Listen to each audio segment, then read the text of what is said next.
3, 2, 1. Hello, Jeffrey. Hello, Joe. How you doing, man? I'm young and handsome. You are young and handsome. Yes, we all are. If we're not dead. Mm-hmm. I don't know what that means. It's all good. I'm all jet lagged. Yeah. What's cracking? How are you? I'm a big bowl of wonderful. You a big bowl? A big bowl. A fucking huge bowl of wonderful. You're aggressive with that statement. I believe you. I am. You don't doubt me with wonderfulness. I don't doubt you. Yeah. It's good to see you, man. Good to see you, too. What's the latest? What is the latest? About to start another season of the Goldbergs, another season of Curb after that. Do you enjoy working with the fabulous Brian Callen? I love working with Brian Callen. He makes me laugh all the time. He's here later. He's going to be here at 2 o'clock. Oh, so then I'll see him. Or 3, yeah. Oh, maybe not. But anyhow, point being is I dig Brian Callen very much. He likes you, too. Yeah, that's cool. It's cool, man. What's the latest with the stand-up career? I see you around the store a lot. At the store on occasion. I don't do the store that much anymore because I've stopped doing showcase spots for the most part. I have a regular show every Friday night at the Improv in the lab, and I do, an hour and 10 minutes. And then occasionally I do Flappers, which is a horrible name in Burbank, but it's great little club. But a great room. Yeah. And I do there on occasion on Sunday nights. So I do an hour. Going out of the house for 15, 20 minutes, not worth my time. Does it, when you do like an hour set, do you plan your sets out, or do you have like some material that you like to be working on, and is that why you like the freedom of having an hour so you can just kind of fuck around? I have no preparation whatsoever, except I may think, I'll talk about that tonight. But I have no preparation. I may bring up a story I've told before, but I have no idea. Literally, when I step on stage, I have no idea what I'm going to talk about.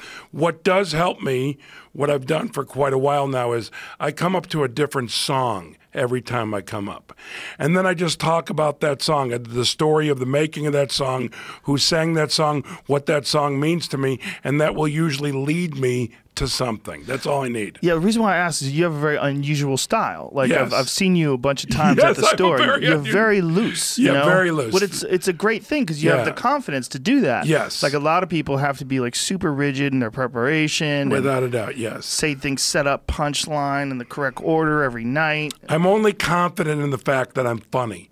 I am not confident in any other fact in terms of going on stage. That's the most important thing. It is the most important. And so I go up with the knowledge that no matter what goes down, I am funny and will be funny. Boom. Good night. Boom. That's it. Good night. Yeah. And are you doing the road at all? Hardly ever. When I do the road, I did London in December. I did a couple weeks of shows. A couple weeks? Yeah, a couple weeks at a theater there. What theater did you go to? Soho Theater. It's a small, cool theater. That's like 500 seats or something? I don't even know. I don't even pay attention. How's that? Like I've done that. I've done Leicester Square. I've done a couple different places. Yeah, Leicester Square is good. Yeah, I'll go to London. I go to New York on occasion and perform. I've played everywhere. I've played everywhere from Indianapolis to Seattle to Miami, and all points in between, Tucson, Phoenix. I mean, all over. I've done it. I'm 56 years old. I've got 2 TV shows. I develop a bunch of other stuff. I'm passionate about my stand-up. I get enough. I don't have to earn a living by going on the road, which I have had to in the past. So I stay home and do my stand-up when I can, which is every Friday for sure. Because the thing that does very get nice, you, and I've worked towards that. That's a beautiful thing to work towards. Because the thing that does get you is that travel. Oh, it was. The thing that no one understands is the only joy that you can possibly get when you travel is the moment when you're on stage. And if that's troublesome or not fun, it's a drag. It's depressing. Yeah. But those moments on stage, if they're great, it's all worth it. Yeah, no, the thing.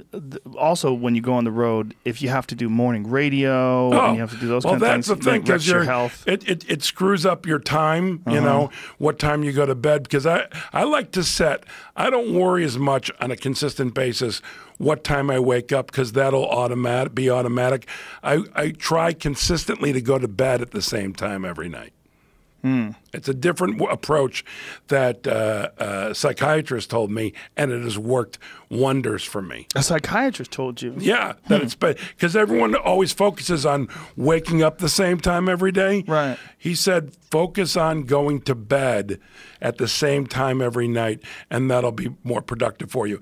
And I do that with a sort of a half-hour bump to fall asleep, to maybe read for a minute, whatever.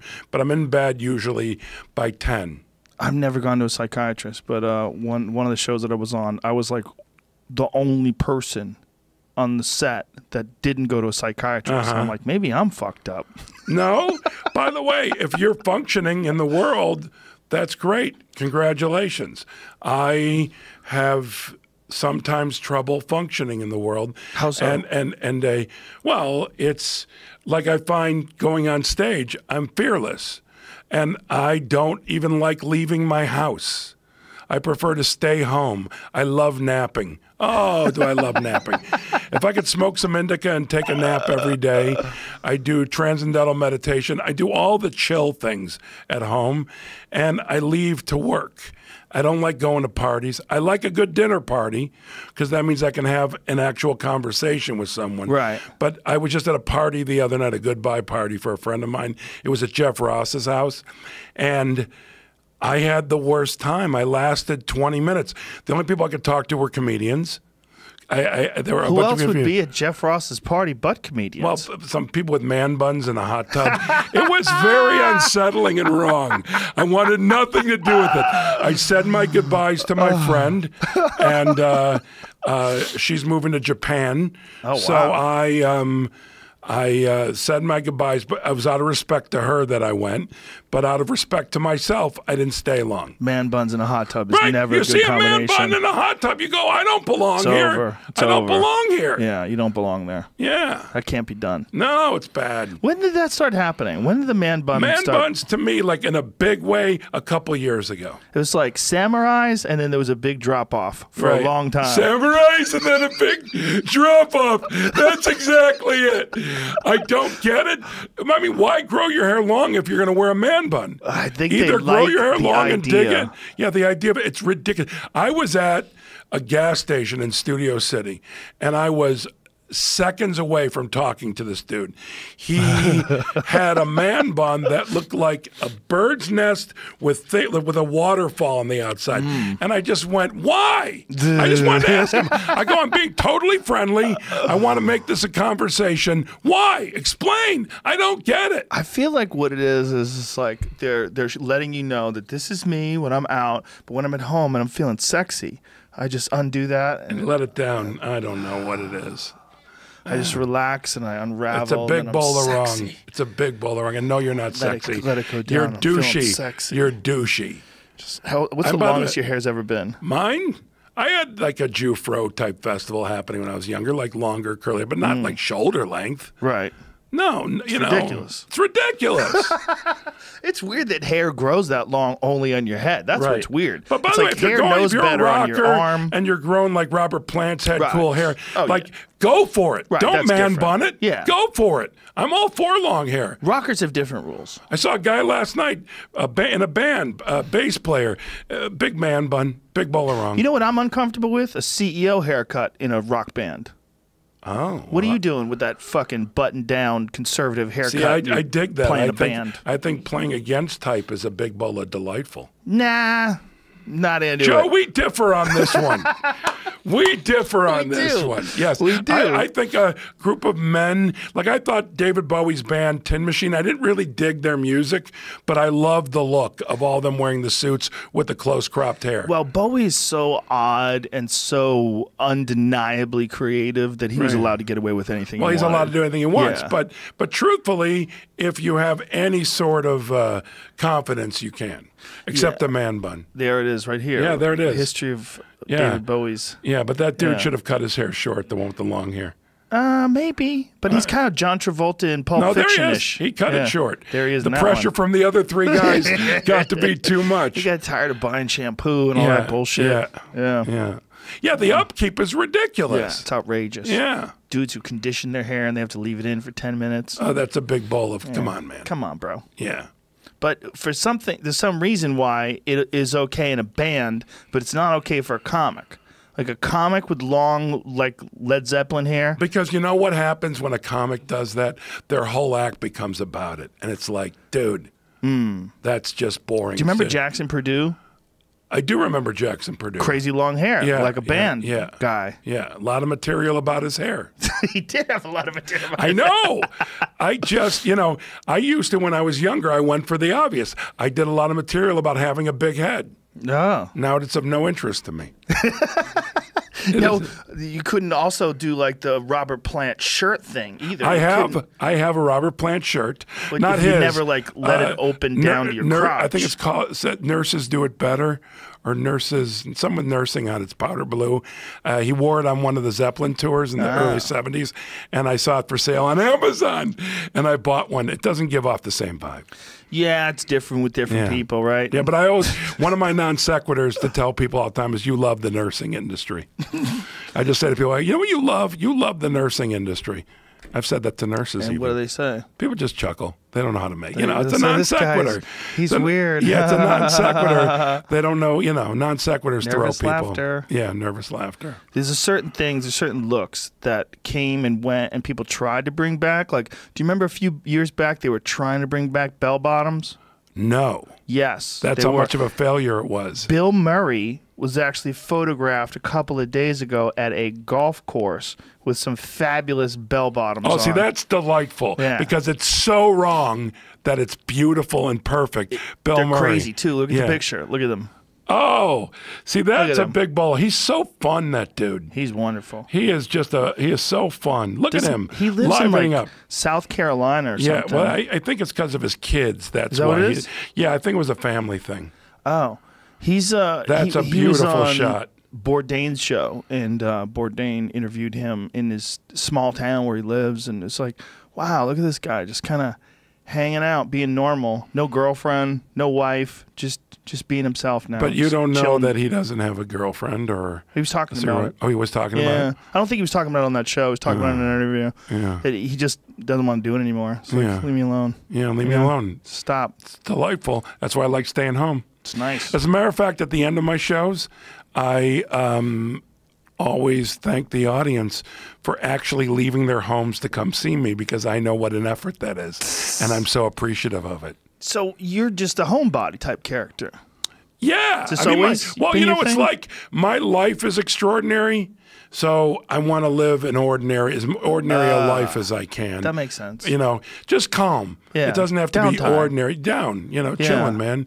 Yeah, you need that, right? Yeah. With the chaos of performing I'm not big shows. Like tonight I'm going to an opening of a movie. My friend wrote it. And, you gotta prepare yourself for it. Like, here we go. No, I'll be cool with it. Like, if I know I'm doing it and why I'm doing it, I do it. But the movie sucks, I'll leave. Whose party? Jeff Ross's. But I'd go to a dinner party if he had one again. I'm done though with the Jeff Ross parties. Jeff Ross has a lot of parties. But I know I love Jeff Ross. But I do too. But I am not going to any more of his parties.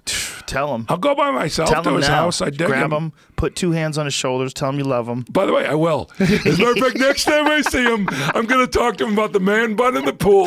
Like, who are you friends with that has a man bun? He's a producer, bro. Yeah. He's helping me with a project. Yeah, well, he didn't look like a producer. Just grab the shoulders. Go, I love you. I can't come to your fucking pool parties anymore, bro. Yeah. Well, it wasn't even a pool party. Oh. That was the thing. Somebody went, I'm going to bring my suit and my man bun and get in the pool. And he got in the pool with 2 other people. I didn't really notice that because of his man bun. That's unfortunate. If it's not a pool party and you decide to get in the pool, that's always awkward as fuck. Well, I just didn't belong. Yeah. You got to be like a really comfortable person to take off your clothes when everybody else has theirs on. By the way, I'm pro-naked. Good for you. I'm pro-naked. Me too. For me, I'm all comfortable. Well, you're fit. the fact that I'm pro Said it naked. like you were angry at me. No. By the way, I saw your little festival here. Your passions are comedy and fitness. That's one thing. It's one thing. Cars. I'm into. Yeah. Well, I'm just American Werewolf in London. Yeah. Is that the thing in the middle? Yes, is? it Yeah, is. I recognized it. Yeah. You did good. Yeah. I love that movie. But that's when he was in Trafalgar Square. Yes. Yeah. Yes. I remember that moment. It was scary. I'm not happy unless I'm exercising. I've tried both ways. I'm not happy unless I'm napping. So There we you go. both have our ways about us. Yeah. Well, everybody's body's different. By the way, but I do exercise. I eat well. I eat gluten-free. I eat dairy-free, and I eat sugar-free. That's awesome. That's a good combination. Yeah, and I aspire to be more of a vegetarian, but I'm not obsessed with it. Do you read books on nutrition? I have read many understand? books on nutrition. Yeah? Yes, some that Brian Callen even recommended to me. Really? Which ones? I couldn't think of the name. Oh, I probably have them on my phone. If you really want to know. Brian Callen's a big recommender of books. Yeah, Kindle. Hold on, I'll tell you what he recommended. And they were good. I learned, every one of those kind of books, even if they're not well written or whatever, I learned something from. I pick up, I read a ton. That's what I do when I'm at home. I read a lot. I listen to albums and I read music and I play guitar. When you say albums, do you have like a record player? I have a record player and I have those 1,000 guys. albums. Okay. Wow. Yeah, I'm one of You those have guys. 1,000 albums? Probably about 1,000. Holy yeah. shit. Yeah, I enjoy it. Do you have like a room that you go to? And you're like, I'm moving into a new house, which will have a specific room that I will go into to strictly play guitar and listen to analog, which is albums. Yeah. Have you? Do you know Henry Rollins at all? I do know Henry Rollins. We're not great friends. I mean, but I do know him. He's an acquaintance of mine. He's a fascinating guy. He's a fascinating guy. Good man. Very good man. Dig that dude. Very inspirational guy too. Inspires me. I dig him. I did an interview with him at Largo. I dig him big time. He's got these crazy $250,000 speakers in his house. Yeah. That are like, there's his speaker room. Yeah. Look at this. This is the room. Well, so he has all these albums and those gigantic things. By the way, the dude on the right, I think, is Robert Hilburn, who was the critic for the L.A. Times. That's how much I dig music. Whoa. I think that's Robert Hilburn. I'm pretty sure. So Henry, who obviously became famous Wrote a great as a Johnny musician. Cash. He wrote the great Johnny Cash book that came out a few years ago because I see you dig Johnny Cash by the pictures on the wall. I love Johnny Cash. Yeah. I had a dog named Johnny Cash. Just died recently, unfortunately. My granddaughter's name is Johnny Cash. Those speakers are fucking crazy. Look at these speakers he's got. Yeah, I just got new speakers and they were like $8,000 for a pair, and I thought I was nuts. Look at the size of that shit. That's ridiculous. That's like $200,000. It says That's like 2001: A Space Odyssey looking speakers. I want to go over his house, but I don't want to ask. I don't want to be like, Henry, come on, bro. Let me come over your house. I don't want to be that weird guy So I'm looking for the books that he avoids. because I know I downloaded them. I didn't want to own them. But how many people do you think own those speakers? I mean, I think you have to be... But that first off, you have to be wealthy, Yes. or that's where you want to put your money. Click on that yellow one that you just... What's that? Oh, that's the same speaker except in yellow. Oh, okay. Those are a big ball of run because they look like plumbing supplies. Do They they? don't look good. I don't think they look good. Oh, I think they look good. I think they look futuristic. Again, They must sound here we amazing. go. Why We Get Fat Oh, is that by Callen? I can't remember the guy's name. Why We Get Fat and the 4-Hour Body. Oh, yeah. Okay, Tim And Ferriss' I learned, book. yeah, Tim Ferriss, and I learned stuff from both. But I learned stuff about nutrition and stuff. And I'm in at my most I was 320. Whoa. And I'm currently in the 240s. That's nice. And I'm making the transition now to hopefully low 230s, somewhere in the 220s, and then building up muscle. And I'll never be fit like you. And I'm not saying that to insult myself in terms of like, but this is a passion of yours. It's not a passion of mine. I just want to live life at a higher level. Right. And a better level. You just want to feel good. I want to feel great. Yeah. And I already do. So if I can improve on this, delightful. The big thing is cutting carbohydrates. Most people eat far too much bread, far too much pasta. For me, that's where the gluten and the sugar came from, Yeah. and the dairy. And I feel good with my body not having those things. I react positively. So anything else is okay for me. What kind of exercise you do? I do Pilates. Pilates is fucking hard. Really hard. Yeah, I have a great Pilates teacher. It's great. I do. I swim. I work with a trainer. I play tennis.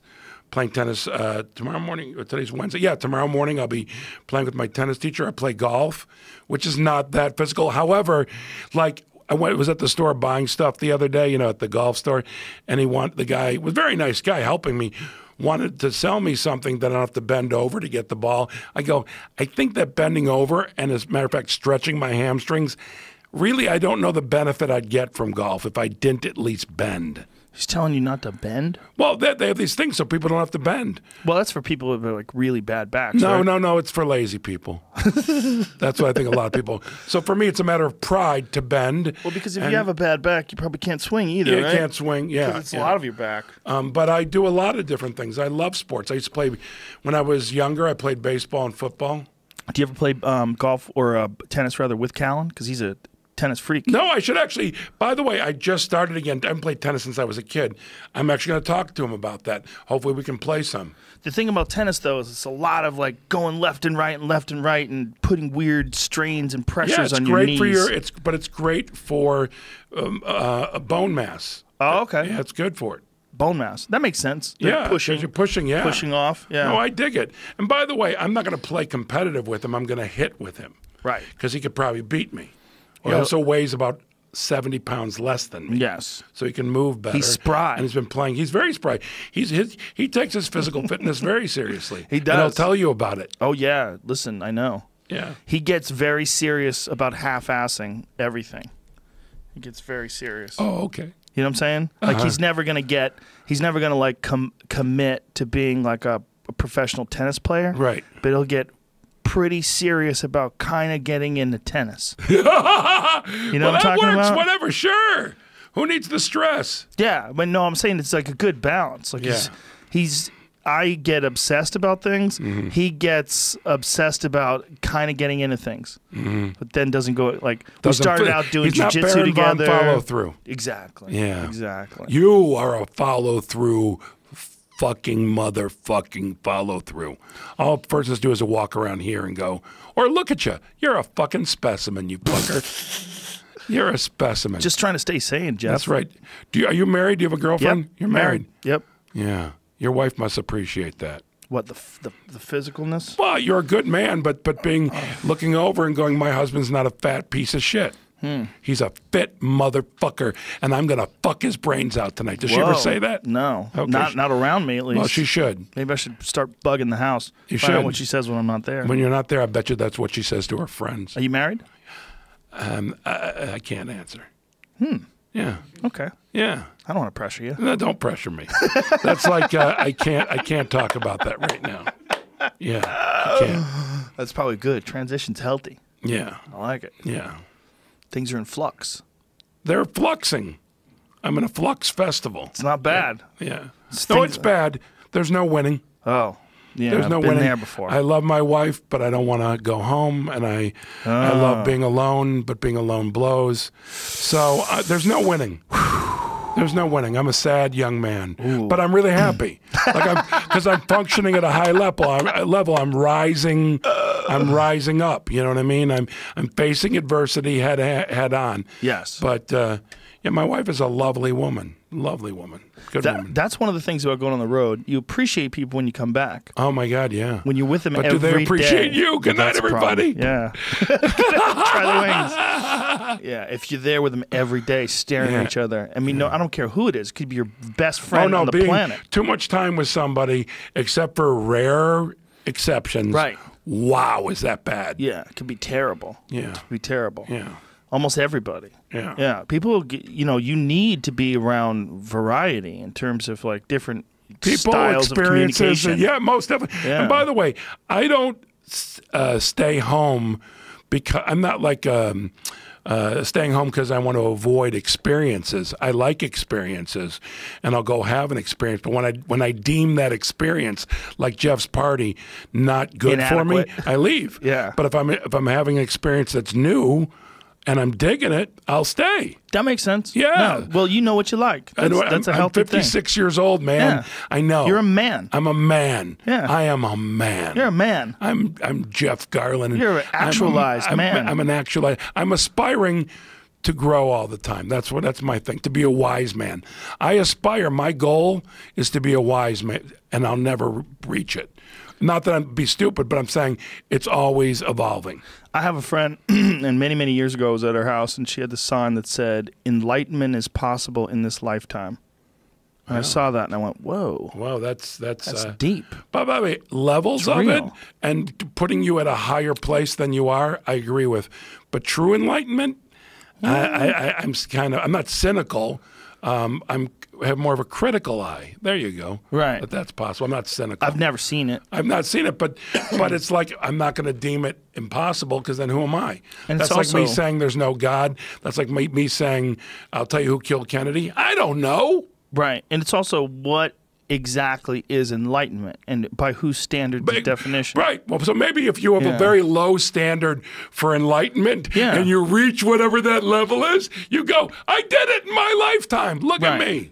Right. If you're smoking indica, listening to great music, and having fantastic sex after a great meal, and then someone says, no, you're just supposed to meditate and just sit in a room and be mindful. Okay, how about fuck you? How about a big bowl of fuck you? Yeah. By the way, can we make that happen for me, that I smoke some indica, listen to some music, have some great sex after a great meal? Totally How do I possible. arrange that? It can be done. I guess that it can You're be Jeff done. Garlin. It should be done. Yeah, that's what Tony says to me. You're Jeff Garlin. Tony who? Hinchcliffe? Yeah. Yeah, he's right. Yeah, well, I tend to be confident in my comedic skills. Well, you should be. Yeah, You're a funny guy. Yeah, but outside of that, I'm not lacking in confidence, but leaving my house is, like I said, quite the But that's what I'm saying is, like, by whose definition is enlightenment? Because, like, say if you wanted to go to a concert or you wanted to go to a great movie, would an enlightened person enjoy a great movie? I would think my version of an enlightened person would, in fact, enjoy a great movie. I've been enlightened at a concert. I saw James Brown when he first got out of prison, and I found that performance that he gave was the most enlightened performance I'd ever seen. Was this when he was in the car chase? Was that prison? Yeah, it was the last prison. He shot at cops because... I believe so, yeah. That one was someone else used his bathroom, right? Isn't that what happened? Someone took a shit? I actually don't know. I know that he got in trouble with the cops. But maybe it was Texas. I don't know. There's a big difference. But the point being is that he had gotten out of prison, and just the idea that James Brown was in prison. I think, maybe I'm remembering this incorrectly, but I think someone used his toilet, and then he got mad at that person and shot at something, like either shot at the wall or something. I don't remember that story, but I assume that you're looking it up right now. Yeah, he's looking it up. Okay, so we'll find out. I feel like he was in a high-speed chase. They shot his tires out. I don't remember it this way. I remember something in a car, though, maybe. Yeah. I'm pretty sure they shot his tires out, and he was driving around on the rims. He had to have been doing a lot of blow or something to make him that agitated. You know what I mean? No normal human, then again, we're talking about James Brown, is that agitated. I mean, who gets that agitated? He was fucking phenomenal when he was young. Two-state chase that went up to 85 miles an hour, involved 14 cars. He said he didn't stop because he feared for his life, though. I'm trying to see why it started, and I don't see that. I feel like that's what started. He fired off a gun because someone used his toilet. By the way, a two-state chase. I'm guessing he lived near the border. He probably lived in one of those wacky states. He lived in Georgia. Oh, okay. Well, maybe it was like Georgia, Florida. Yeah, it could be. Right? They're close to each other. Yeah. Georgia, Florida line. Isn't that a band? It is, right? Doesn't Wheeler Walker make fun of them? Yeah, it just says he failed a beta pullover. That's all it is? That's what it But says. I'm pretty sure that's why they were pulling him over. I think they were going after him. I might be wrong about that. Maybe I'm confusing him with, okay, Chuck Berry was the one who was filming people going to the bathroom, right? I think he liked to go in he liked to pee on ladies, I'm pretty sure. Interesting. I'm pretty sure. Interesting. Generally, when I enjoy James Brown's music, I'm not thinking about his car. I'm thinking about his other side, you know. This does say that, your story. Oh, really? Yeah. Okay. What's it say? I was right. From, Oh, here Time. it goes. Yeah. Okay. Carrying a deadly weapon at a public gathering in an attempt to flee Paris, driving under the influence of drugs. Okay. He reportedly stormed into the insurance company next to his office, waving a shotgun and complaining that strangers were using his bathroom. As Time reported, that's He it. drove on the rims for 6 miles. There you go. Are you kidding me? Years later, this episode would frame the 2014 Brown biopic. Okay, 88. Get on up. I'm guessing that I saw him after this. Because it So was right after that. It would be late 80s, early 90s. Jesus Christ, he did 6 years? Yeah, he was in there for a while. 6 fucking years? Yeah. How about just sober him up? He was on PCP. They gave him a year for each mile he drove on his rims. Rumors of a PCP habit had already surfaced by the time his erratic behavior came to a head in September.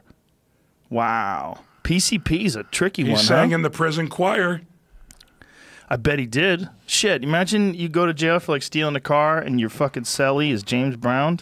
You're like, hey, buddy, what do you want to do? Yeah, that's something. That's a hell of a story. Yeah, help him write some songs. You know, get on up. Yeah. Did you ever see when he opened up for the Muhammad Ali fight with George of course, Foreman it's in and the Zaire? documentary. Holy shit, was that incredible? That was incredible, yeah. Incredible. Yeah. He had so much power. There was something about him, man. He would get on Ridiculous. stage. It was just power. Give you an idea how much power Prince wished for that power. Fuck yeah. Well, Prince had it, but he had it in a different way. Different way, but Prince looked up to that power. Oh, who the fuck didn't? No, James Brown was ridiculous. I can't sing and I looked up to it. Yeah. I don't have any musical talent. It I just looked up tells to you it. what a waste Elvis was. Because Elvis had that power and he didn't use it.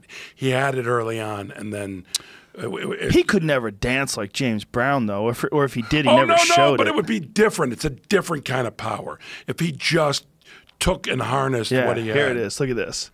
Look at his dress, too. Look at the way he's dressed. Look at that, the fucking pants and the shoe. Look at this.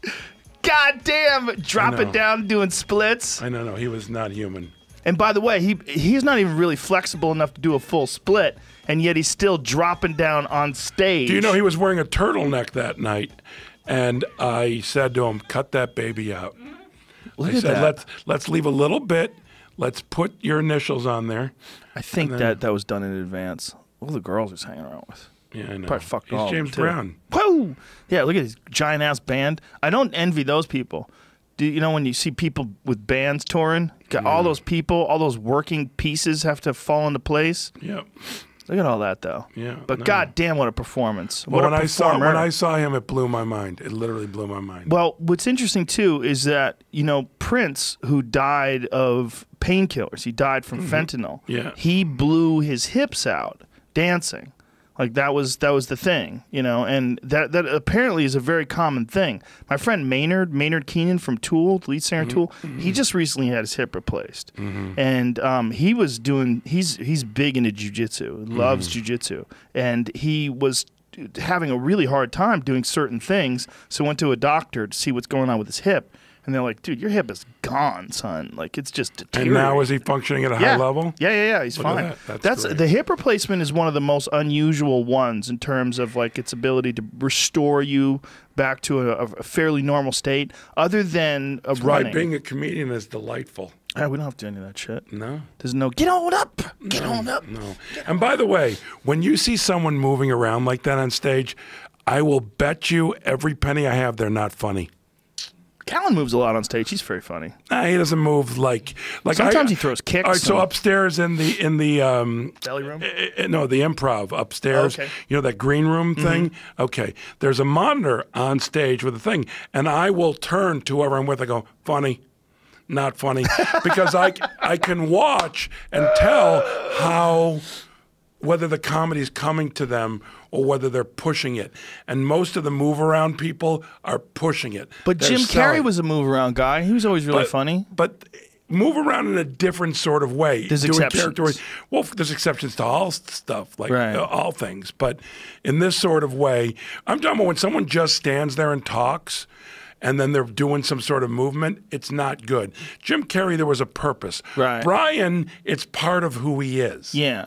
That's not what I'm talking about. I'm talking about people that just oversell shit by I see what you're saying. physicalizing what should be just funny the way you say it, not even what you're saying, the way you say it. Tom Segura calls it dance moves. It is dance moves. Good night. Tom Segura's right.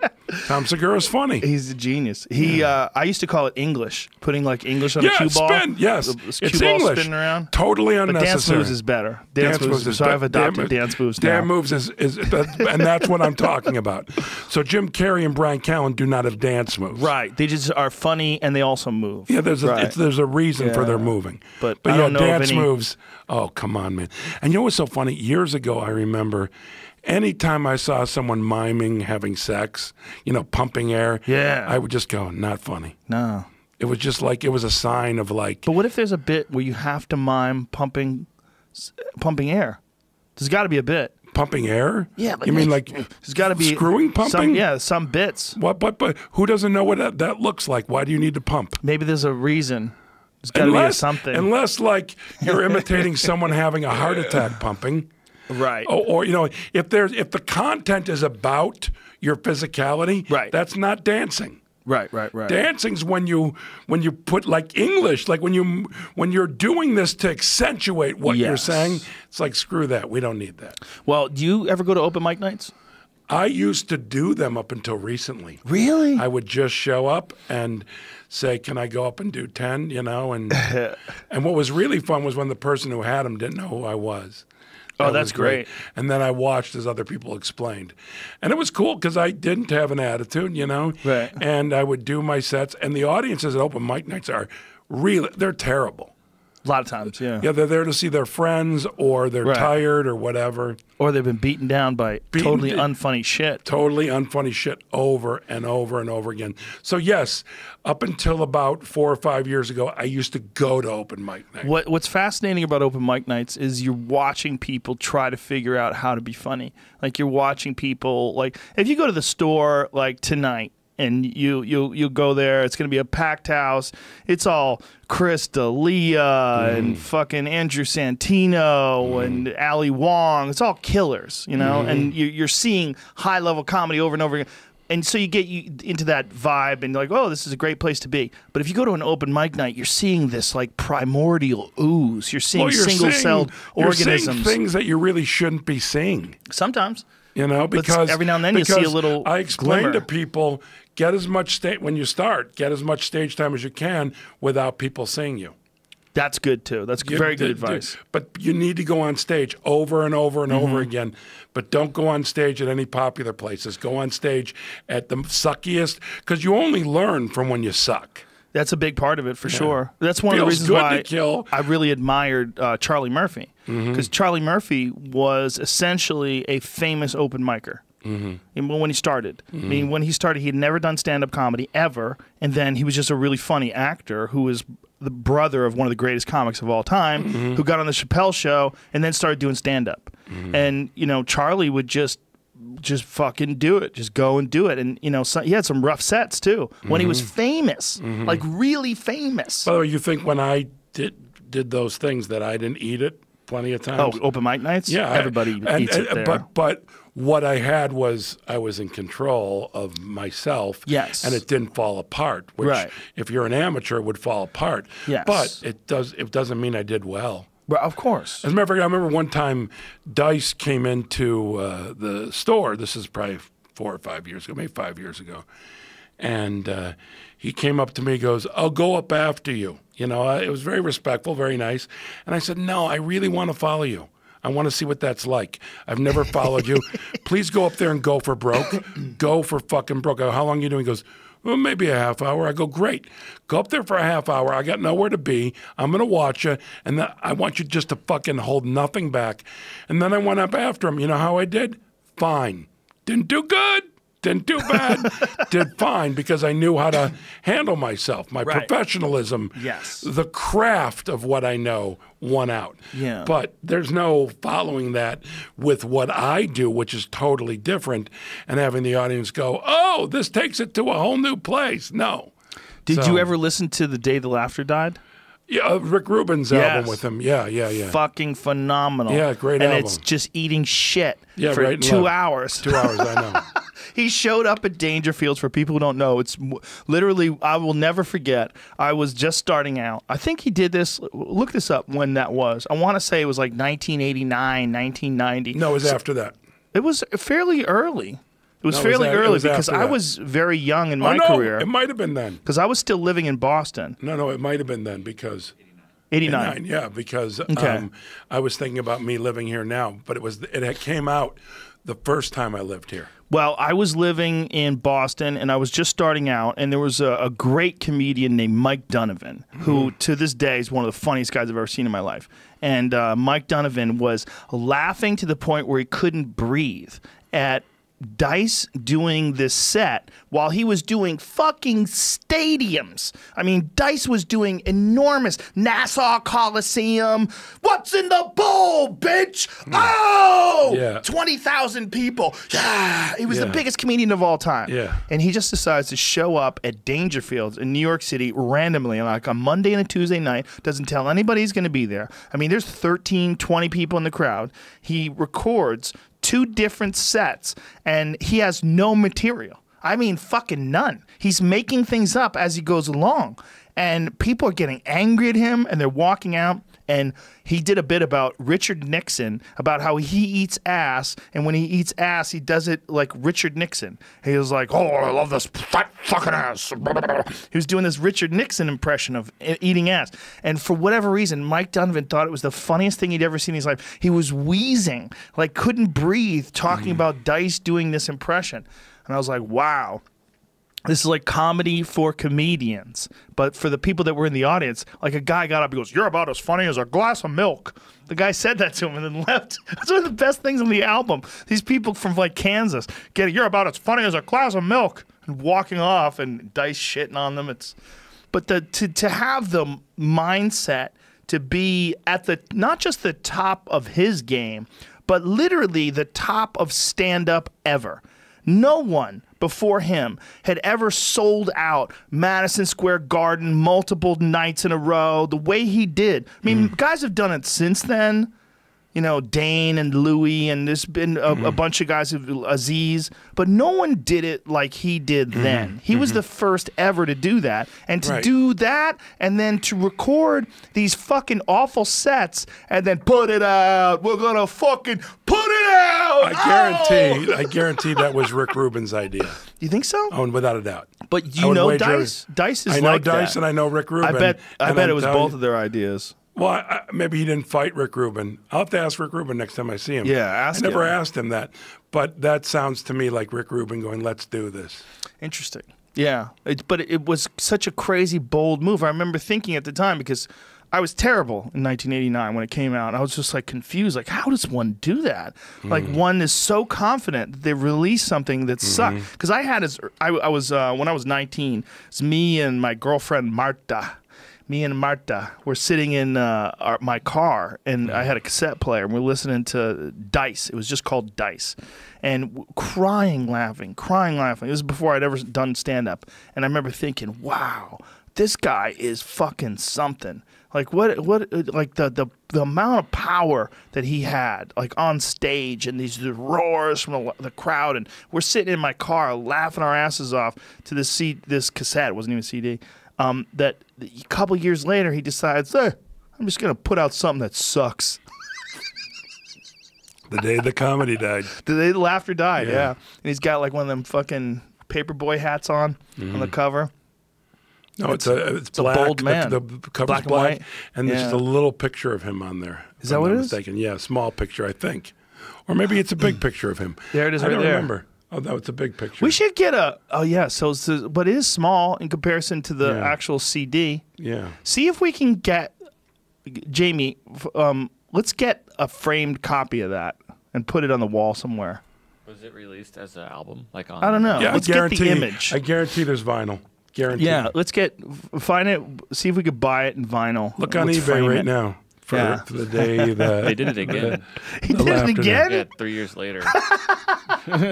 Really, Part it's two. He did the part same two. thing? It's a part 2, yeah. I've seen him do that at the store. I've seen him go up late night at the store. I'm like, look at you. Look at you over there. And just start talking shit to people. Like mean Why does he Dice wear is my weightlifting favorite. gloves whenever he He doesn't goes like touching anywhere? people's hands. Is that what it is? Yeah. Oh, okay. Yeah. And Big J Okerson wears weightlifting gloves in homage. He To does it- Dice? Yeah. That's he's a huge hilarious. Dice I didn't fan. know that. Yeah. That's great. Yeah, I was trying to get the two of them together on a podcast, but scheduling-wise, it never really worked I've out. shaken Dice's hand. Different photo on the vinyl. Oh. It's available for $400 on Amazon. Oh, buy that shit. No, Buy that go, shit. We're gonna frame it. $400. I'll go to Dice. He might not have it. Yeah, I guarantee he's got it. Hey. Yeah. You pay for lunch, I'll give you the album. Have you ever seen his Instagram? You ever go to Dice's Instagram? No. It's hilarious. It's just so random. It's like an older, rich, He lives famous by me. guy I- who does I- whatever the fuck he I'm wants. supposed to have had coffee or lunch with him a million times. I never have. It's one of those things. Yeah. Well, no, it never happened. Right. Yeah. Yeah, He's a his nice Instagram gentleman. is him like with a Gold's Gym T-shirt on, with crazy sunglasses, and he'll do like these little sketches, but they're so random and weird. Like him talking to a girl, like maybe we should do something later, and the girl's like, okay, like click on this, play this. This is his whole thing.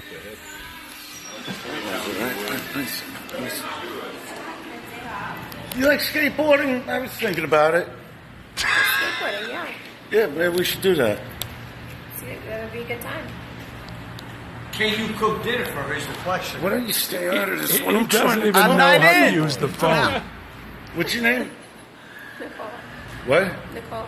Nicole. All right, I'll call you. I gotta go take care of something. All right, sounds good. It's just, at the end of it, afterwards he goes, he's got another one, a follow-up, where he gets mad at himself for not doing anything about it. Like, go to the next video. That's not it. There's another, there, play this one. What a beautiful night, huh? Beautiful. That's it. It's Eleanor. What a beautiful night, huh? That's what's her. She's a comedian, random. right? Eleanor Kerrigan, yeah. Yeah. They're so random. The videos are, I guess the text in that video was like, I should have done something. What's wrong with me? Yeah.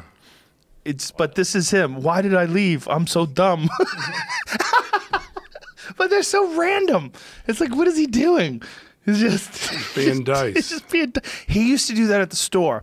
He used to have comics do these little sketches. He's like, okay, you're gonna run through the door there, and you're gonna knock him over, and you're gonna go, what the fuck? Okay, go.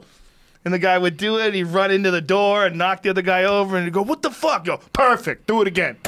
And he would just film this with like VHS tape, like an old school one. really? And then he would edit it together himself, but he did nothing with it. And this was like, Dice was giant, just fucking top of the world giant. And this is what he's doing to amuse himself. But He I had love these the fact comics. that the comics would just do it.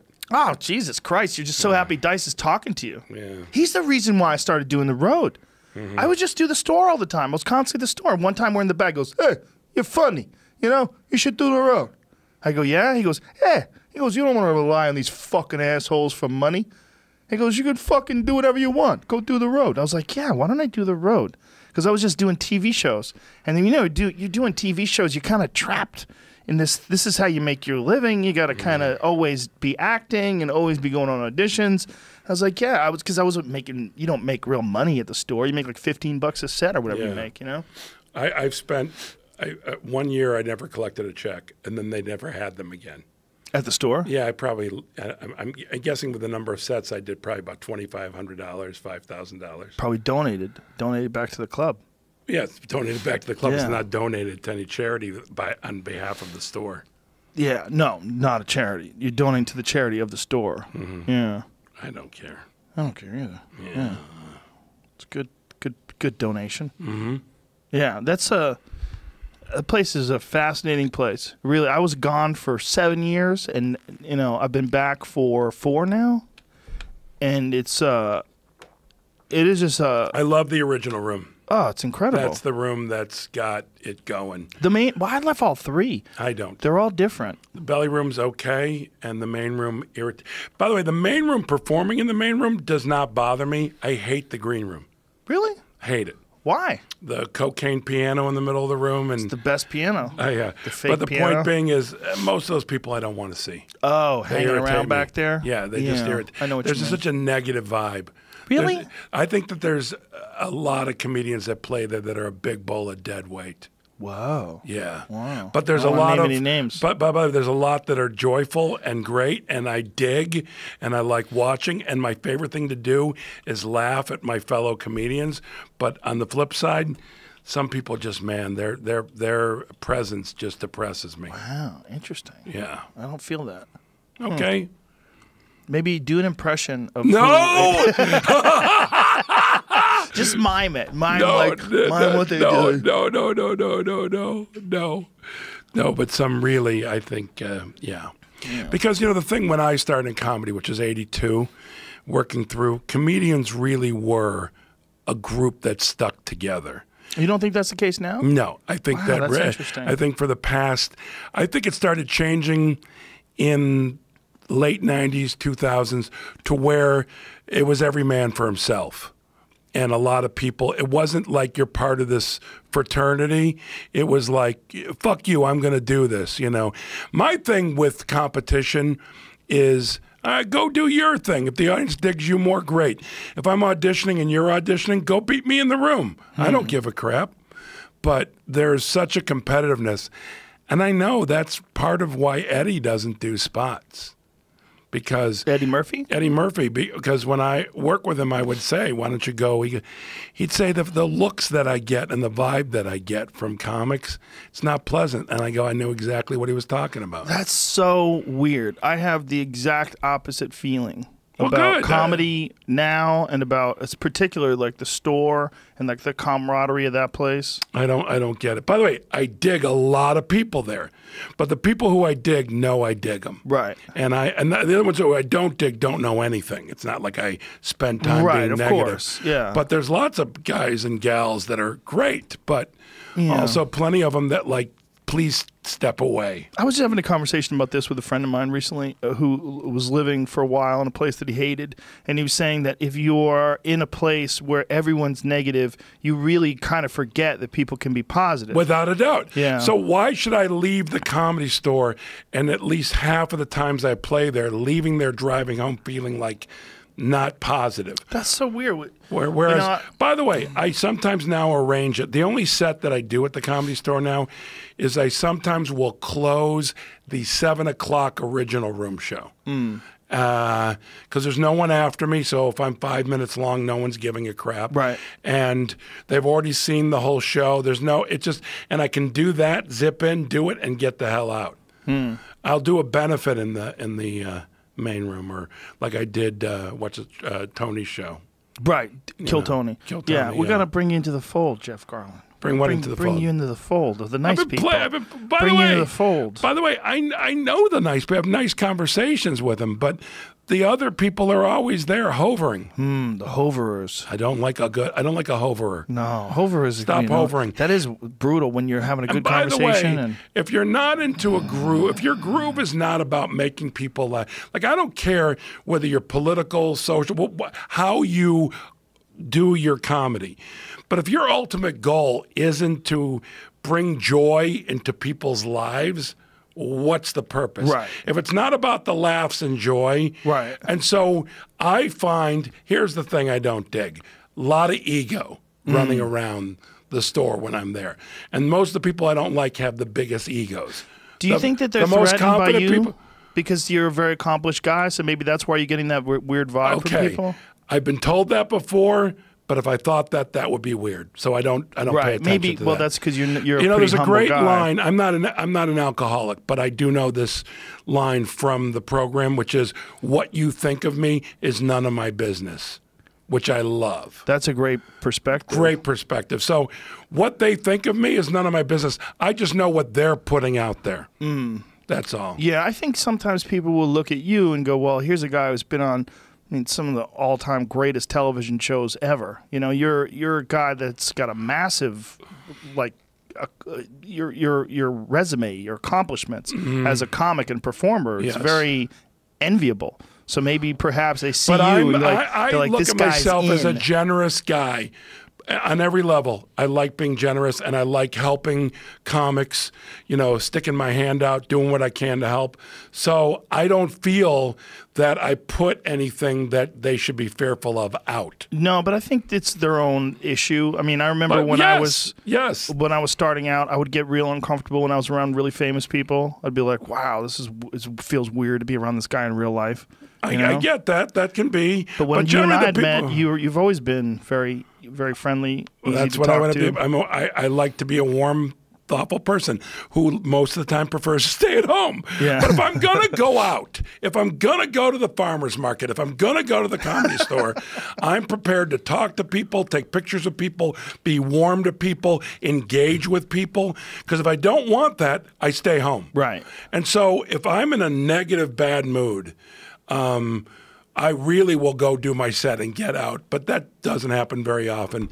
But I'll stay home. Yeah, that's why you need that downtime, right? Yeah, because you got to be able to recharge. Got to be able to recharge. Yeah. And I used to not allow myself that. I used to work so hard. I was reading this article yesterday about Tom Cruise and about Tom Cruise's life being very strange. Jesus Christ, Jeff Garlin, what is going on with your phone? What is that? It's my brother. Ringer. What is that? It's a theme to a man and a woman. Ba da da da da da da da da da da da. Do, do, do, I don't even know what a man and a woman is. It's a French movie. Jesus Christ! But hold on a second here. How am I supposed to know that? But I actually sing that with Jeff, who plays piano in the original. Yes, Jeff Richard.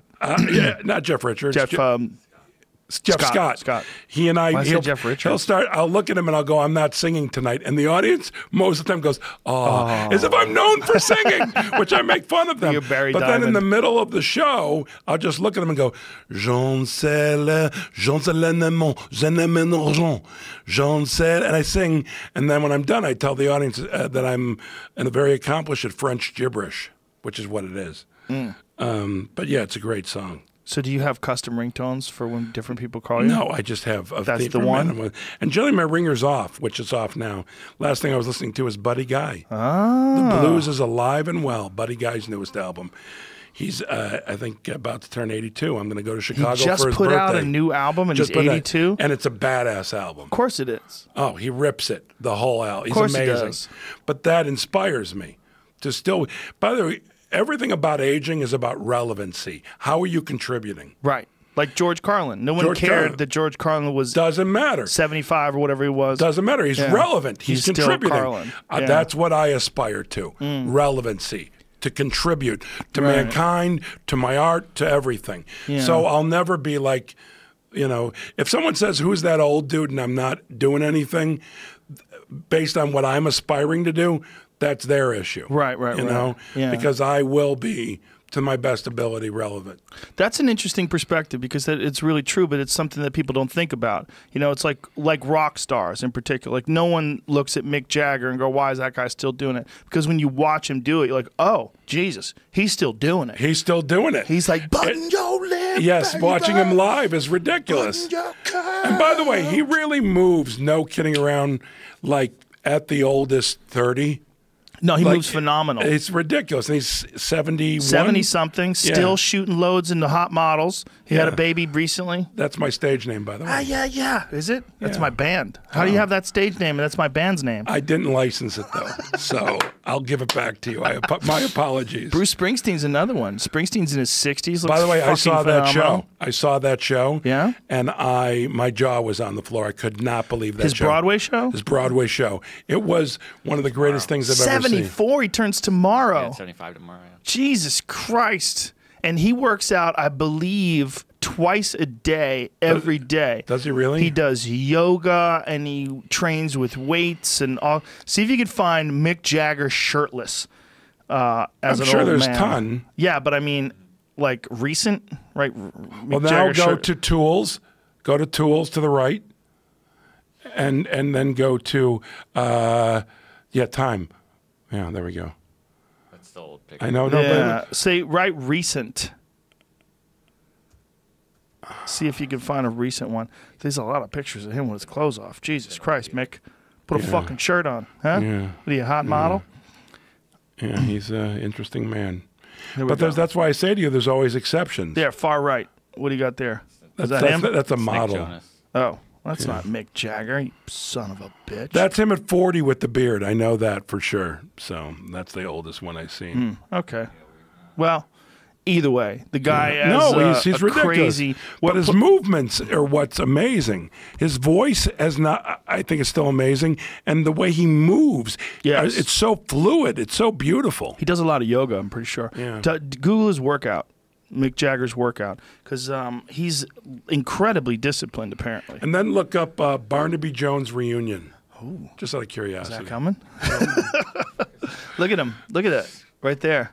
Takes up yoga at 73. There you go. Oh, is that what he did? Yeah. Oh, I should. Oh, it takes up aerial yoga. I guess you're doing it on the ground didn't work for him enough anymore. Not enough. He needed to take it to a new level. That's just ridiculous. Yeah, incredible. Mick Jagger diet and exercise program. Live long, stay young. What if he only eats peppers?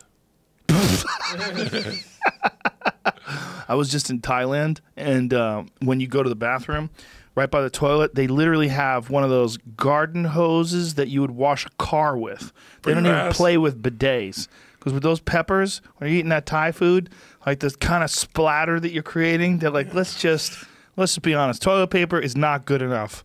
You're going to need a hose down, son. But wouldn't it be funny if there's a guy waiting outside the bathroom to explain that to you? You just walk out and he says to you, you're probably a little confused, but toilet paper's They're not explaining nothing there. There's something I put up on my Instagram today about a sign that I saw that said, please don't pee on the floor.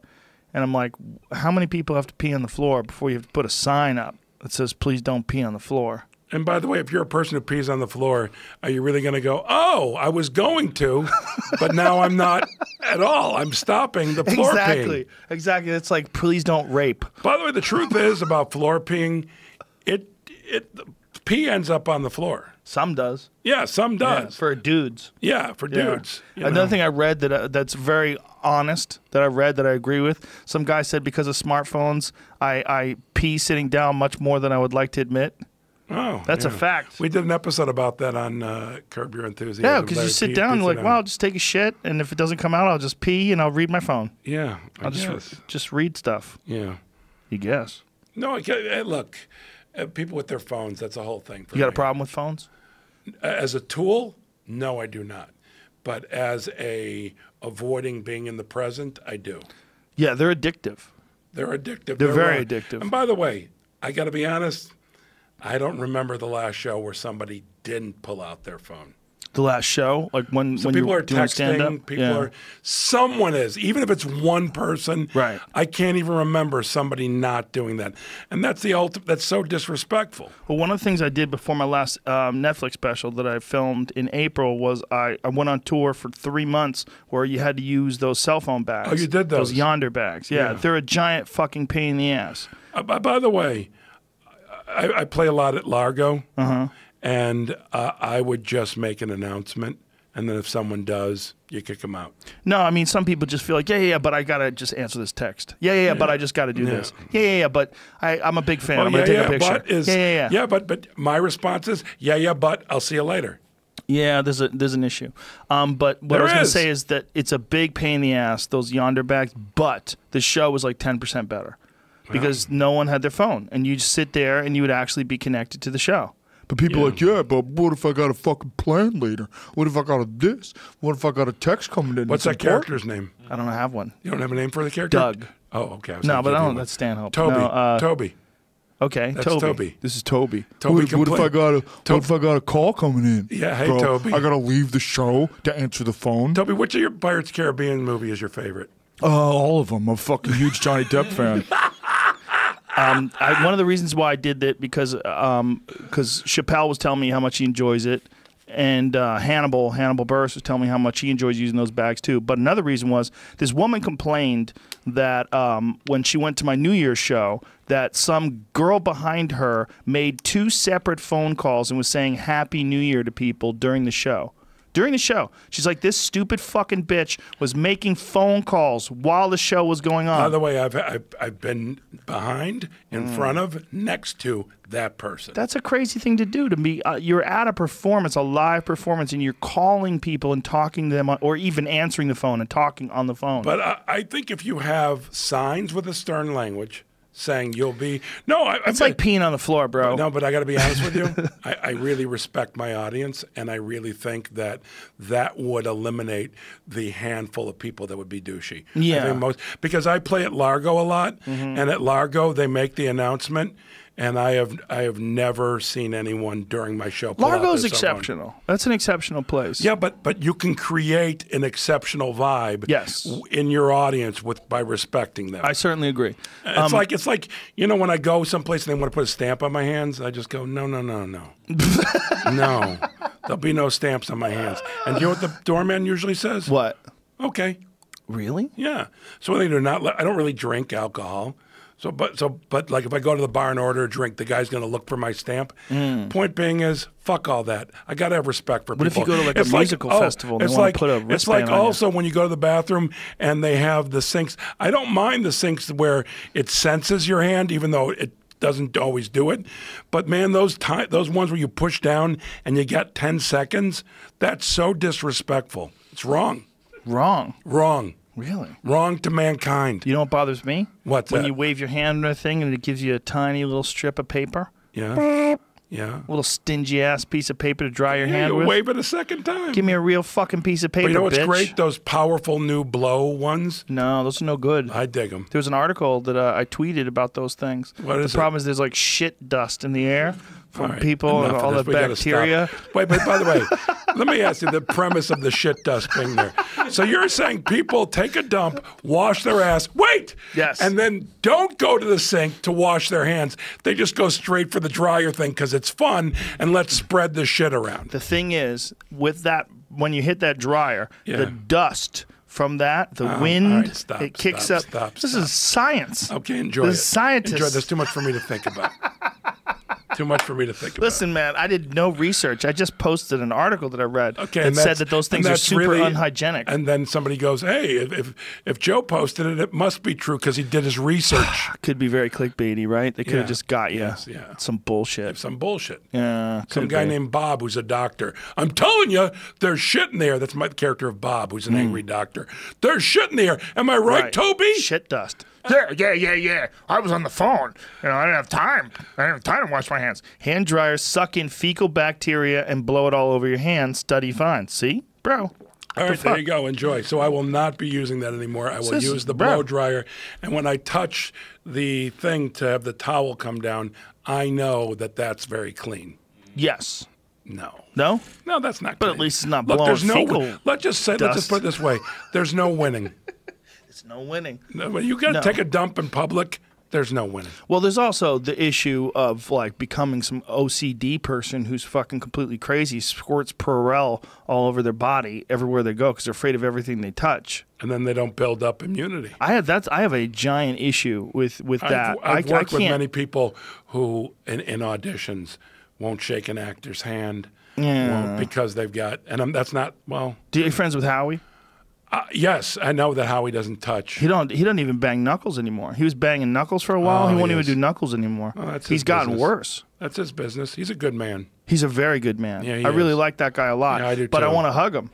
I want to go, come here, motherfucker. Give me a hug. Give me a kiss right on the lips. You want to make out with it? Yeah, that's so funny. No! Yeah, I just imagine he's him a running to very the emergency room. He's such a nice man. He's a good man. He's a very good guy, but I want him to get over that because I think it's insane. It's not going to happen. Why not? You think people haven't worked with him on it?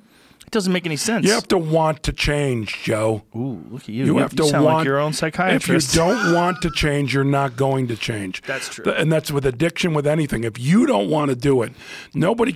True. By the way, when it comes to addiction or behavior like Howie's, logic does not enter the You're room. right. Yeah. You can present your logical cases to all those different types of people. Doesn't matter. They got to wanna. Yeah.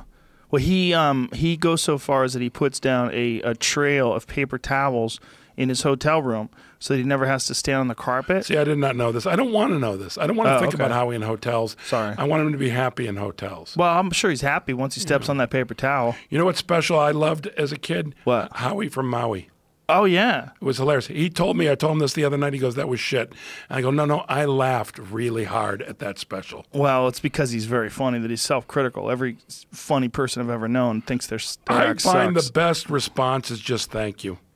Yeah, that's a good response. Thanks. I'm glad you enjoyed Thank you. it. Glad and you then enjoyed if it. I feel that way, like when Yeah. people come up to me and they go, "You're my favorite character on Curb Your Enthusiasm," what I could really do is look them in the eye and go, "Really? Really? The guy who does all the exposition? Larry David's not your favorite? I think you're wrong." By the way, every blue moon, when somebody says that to me, I can tell that they mean it, but all of them wouldn't know the difference because I say thank you to all of them. No one needs to hear you. that shit. People do say stupid shit that they don't really mean just because they want you to respond to them. Yeah. I want to tell you you're the best. Well, fame is weird. Yeah. I learned that when I was at this is 100% true, and I had this moment where fame became clear to me. I found myself waiting at valet parking with Tony Danza. Whoa. And it wasn't like we were even looking at each other or we had an awkward moment together. I really wanted to say hello. And not because I'm a big Tony Right. Danza fan or any reason. It was just the fame factor wanted me to talk to Tony Danza. Of course. Not even like, "Hey, Tony, I'm Jeff Garlin." Right. Just, "Hey, Tony Danza. How, hey." Right. And so I thought, this is fucked up. Shut up. I didn't say anything. He seems very approachable. He seems like a very nice fella, but that is not, yeah. When I was a young man, I always wished that I was as nice as Tony Danza. Because when I used to see Tony Danza on Taxi and all those shows, I'm like, he always seems so friendly. Like, why Right. can't I be nice and friendly? Right. Wouldn't it be weird if, as you got into show business, you found out he was a prick?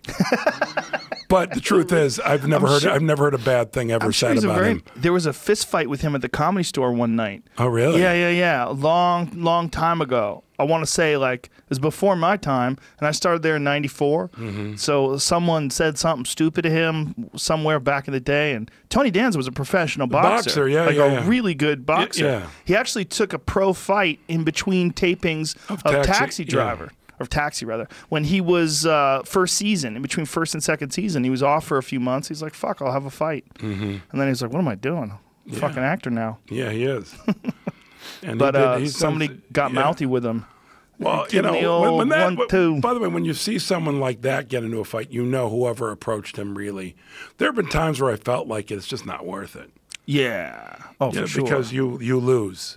Well, If that's when the you're other famous reaction, person, right? You lose. I don't care if someone calls you a Nazi, Right. a kike, any bad word. Just move along. That's the other reaction, right? Like, there's some people that would come up to you, Jeff Garlin, hey, how Yeah. are you? The other people like, oh, you fucking think you're all funny because you're on Curb Your Enthusiasm? I've gotten that Huh? like maybe once every 2-3 years, but you're really continuing the character. Which is this? No, but Same guy? was that Toby? No, it's Is not it Toby. Toby is Toby's angry. brother's but- an asshole. Yeah, Jimbo. He's on meth. Jimbo's on meth. It's so sad. No, but I just avoid. Yeah. I don't get into it. What you think of me is none of my business. That includes fame. Right. So people come up and say things. Thank you. That's the right thing to say. Yeah. And then you want to say to them sometimes, and this one, could you move along? Because they just stay They there. won't, yeah. They just stay there, and it's really awkward. There was a dude at the Comedy Store scared the hell out of me because he told me how much I meant to him, and then he didn't leave, and then he was telling me personal things about him that were not. I'm not going to repeat them because I don't want to, let him know that I'm Right. talking to him. But he started telling me things. I go, "Wow, you're really a scary individual," and I never have said the words "move along," but I actually moved along into an area he couldn't enter. I don't remember if it was behind the rope, by the cars, or in the bar, something to get away. And he still tried, it was scary. Yeah, people get crazy. What bothers me sometimes is you'll be in the middle of a serious conversation with someone. They're telling you something like really intimate, and someone will come over, hey man, hey, blah, blah, blah, blah, blah, blah, Yeah. blah, blah, blah, blah, blah, blah, blah. And you're like, but Tony's just telling me he's suicidal. Yeah. I'm in the middle of a conversation with but someone that's the thing ready to about- jump in front of a bus, and you don't Yeah. give a fuck. No, it's a big bowl of wrong. Yeah. It's just because really, just be respectful and kind. Anyone who comes up to me is respectful and kind. I'm kind to. Anyone who comes up to me as an asshole, I'm kind I to. don't even think they notice that kind they're to. being an asshole. They just They don't know what to because do. they are. Either you're an asshole or you're not. Either There's you're that. enlightened or you're not. But there's Either also, you've been taught. you have a couple of drinks and you don't know what to say. Well, and you just alcohol. feel awkward. By the way, what's the number one rule with someone who's drunk too much? What? Telling them that they're drunk. That's good too. Saying, hey man, you drunk? yeah, hey man, I don't really talk to drunk people. I'm not drunk. Oh, Those are the always. It's the only go-to. Yeah. There's no other go-to in that situation. I can drive. I can do it. Yeah, and so because whatever it does, it really plows into your ego. Yeah. And so I just make the quickest connection and get out. Yeah, that's a good move. Yeah. It's tricky. But I'm appreciative. When people come up to me, I'm appreciative. And I treat them the way if someone I dug, especially a comedian, if I told them I dug them, I'd treat the people the way. And the warmer and the more interesting the person is, the more I give them of myself. How does Larry David handle it? He's not bad. Yeah? Yeah, I'm a big fan. Oh, thank you. You know, how about that? It's a good impression. Yeah, thanks. I've seen him go through because I saw him become famous. You know, he was on Fridays. Yeah. He created Seinfeld, but that still wasn't the fame that he has now. So I saw him through Curb Your Enthusiasm become truly iconic. So he's had trouble figuring out how to. People want to take a picture. People, you know, well, how do I do it? And it's always changing. He's never an asshole. It's truly one of the greatest comedy shows of all time. Well, thank you. 100%. And I have to say, the new season we're about to film in October, the storyline may be my favorite. And it's really subtle and fun.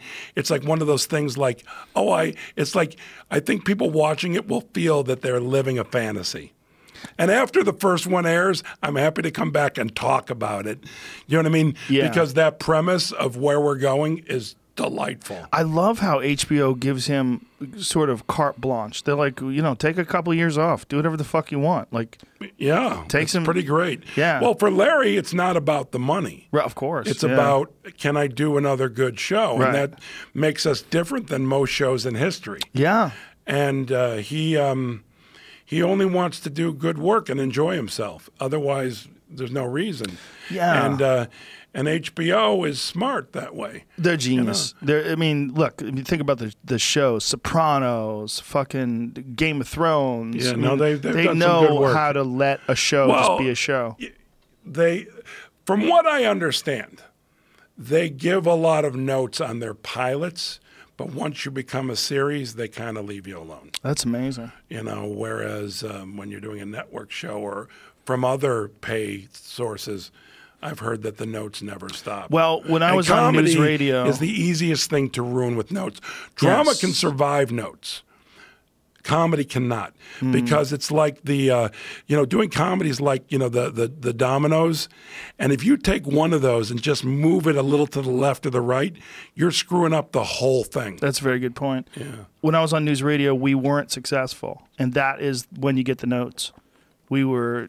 So my friend Lou Morton, who was one of the writers, he would wear a shirt every Monday after the ratings would come in with a number on it. He would take a white T-shirt and write it. And one day he came in, the number said 88. I go, fuck, dude, really? He goes, yeah, we're 88th. I'm like, fuck.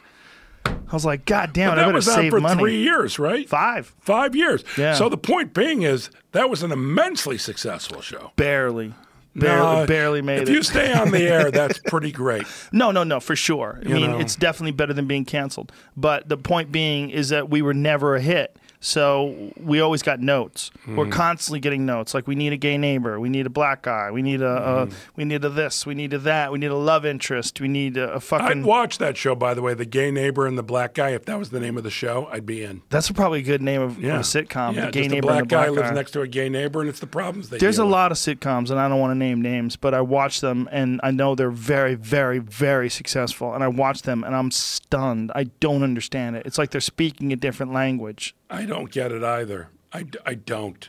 But I don't watch comedy, man. But I think it's middle drama. America. I think there's something going on with tired people. No, that you know get what home it from is? work. Here's something that I noticed. This is something that's recent, too.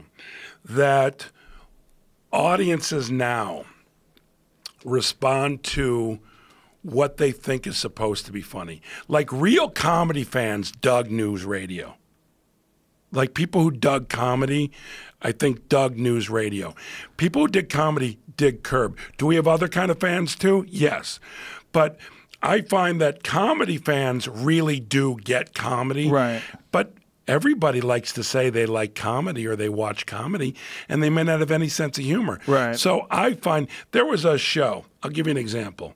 And this one was like the specific, and I don't care if I'm slamming it. It was the something in the girl in the apartment B or The bitch in something B.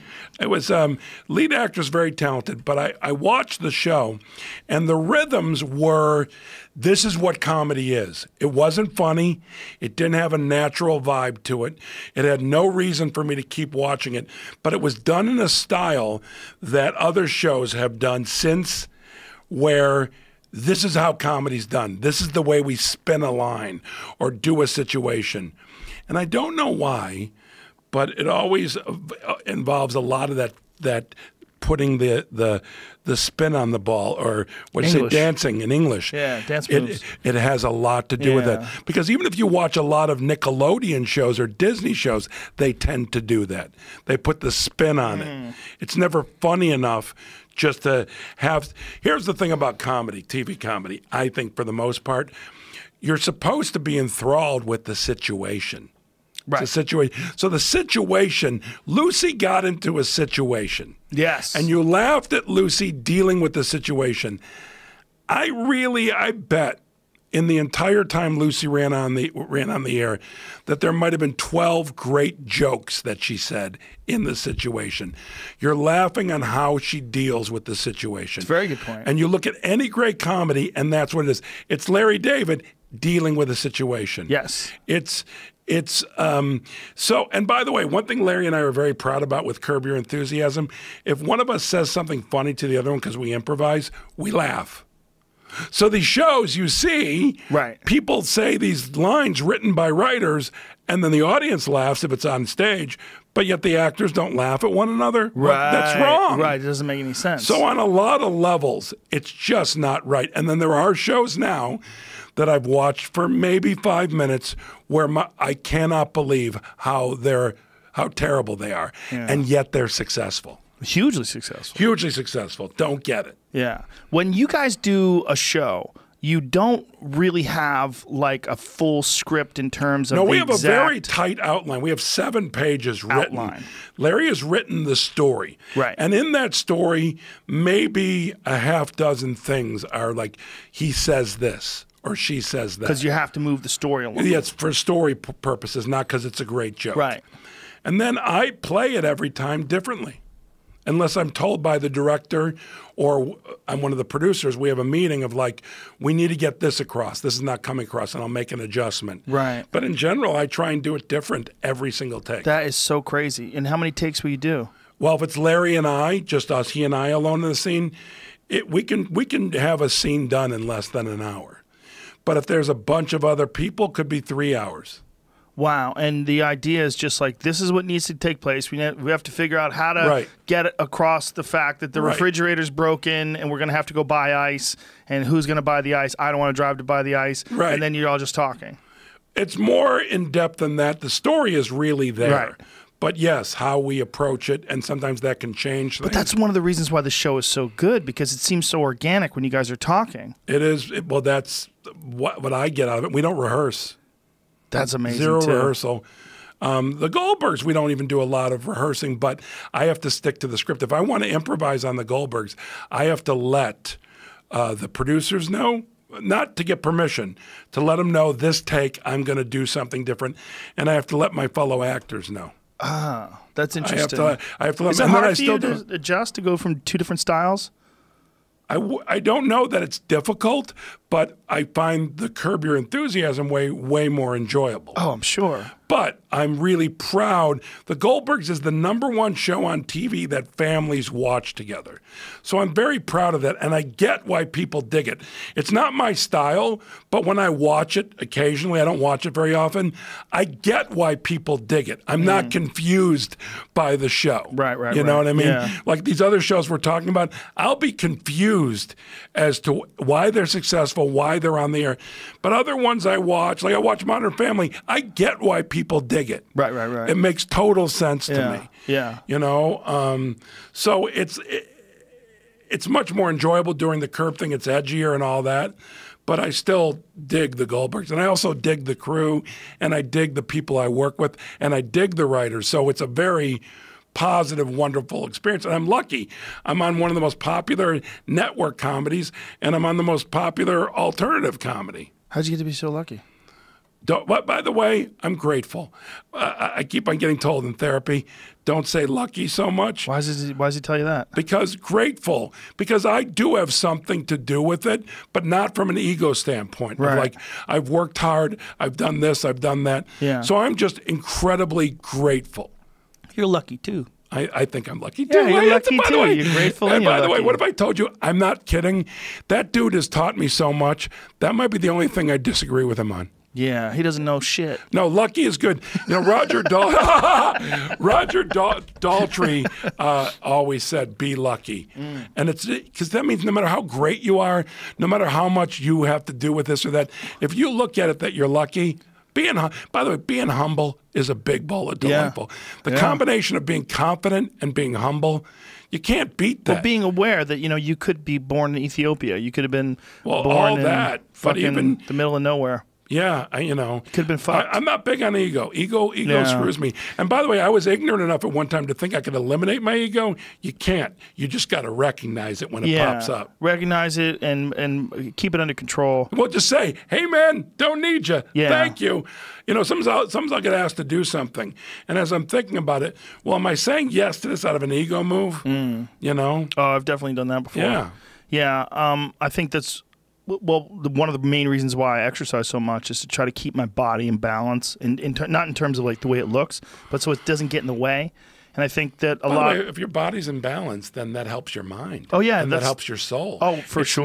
It's not a vanity thing, man. No, that's a but thing. it is too. I definitely like looking good. Well, but it's also. I think that's more of a. Respecting yourself. Mm-hmm. That's a self-respect thing to me. There's definitely that, but I think having And you so actually your body's dig not. it, which is weird. Why is it weird? Because that's not something that most people generally love. They hate going to the gym, but they go. You feel at your best when you're exercising. That is amazing. That is awesome. I wish I could have that for a week. Just let me borrow it for a week. Just I'd always rather nap than do anything. I don't mind I'd rather napping. do stand up. I like over napping, sex over napping, sometimes eating. Not as much anymore. It's not a big thing for me anymore. So I'd say sex and Stand up and spending time with my boys. That takes precedence over it. My boys are 18 and 22. I'm madly in love with them, and so that takes precedence. I'd rather be with them than nap. Yeah. By the way, when they were that. little, taking a nap with them, I was in heaven. Yeah. Because I knew they were Cuddling. good. Yeah. And they'd be laying against me. Oh, Yeah. man. Good night, nurse. Yeah, that's the pleasure of having children. I don't know, like having these people that you love more than you could ever have imagined loving someone. More than, by the way, that's the thing. Like when someone's having a kid, they're about to have a kid, whether it's a woman or a man, I don't say to them, oh, because you can't explain it. Right. It's truly a thing that you can't explain. And you only sound like an idiot when you try going, well, here's what it is. No, you can't tell me.